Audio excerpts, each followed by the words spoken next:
2023 mega వేలంలో unsold క్రికెటర్గా మిగిలిపోయింది త్రిష.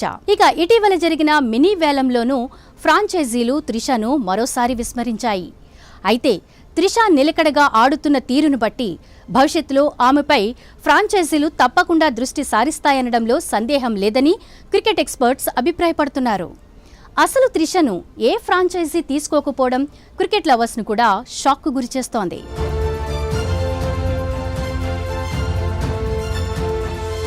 ఇక హైదరాబాద్లోని సెయింట్ జాన్స్ క్రికెట్ అకాడమీలో క్రికెట్లో ఓనమాలు నేర్చుకున్న ఆమె అచిరకాలంలోనే పిన్న వయసులో తెలంగాణ రాష్ట్ర అండర్-19 జట్టు తరపున స్కూల్ గేమ్స్ సమైఖ్య పోటీల్లో కీలక బ్యాటింగ్ ఆల్రౌండర్గా రాణించింది.